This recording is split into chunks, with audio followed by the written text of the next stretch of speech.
Moje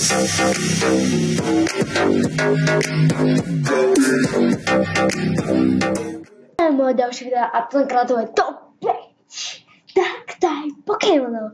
Začíname 5. miestom. 5. miesto sa rovná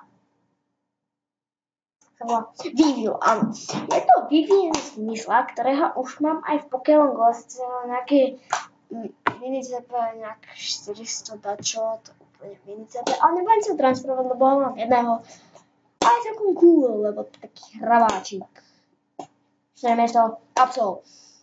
Tento Pokémon je úplne cool, vyzerá jak Coolman a cool. A na 4. mieste sa umiestnil Crocodile. Tento Pokémon už bol v top 10, teda top 5 Grand Type Pokémonov u mňa. Je celkom hustý a proste je jak Crocodile, ktorého si púšťali v top 5 Grand Type Pokémonov. 2. miesto Zoroark. Zoroark sa vyvíja Zorua, ktorý je úplne cute.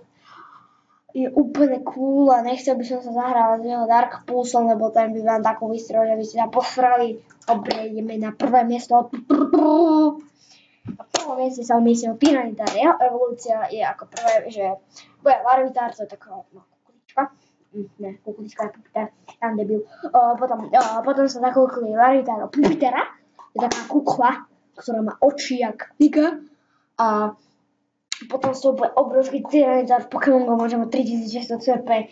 Keď na ňom budete mať Stone Edge alebo Earthquake, tak by ste si mali dávať pekný pozor v žimuch. A tento Pokémon je úplne cool. Vyzerá nejaký úplne, že je drak. A jeho staty sú jak Johnsina. Takže čusík. Pokiaľ sa ti bylo ľúbilo, môžete like, comment, odber a potom ukážeme si ďalších 5 Pokémonov nejakých, alebo napíš do komentáru, čo mám hrať, čo mám natočiť. Takže pokiaľ sa ti video ľúbilo, daj like, comment, odber a čus.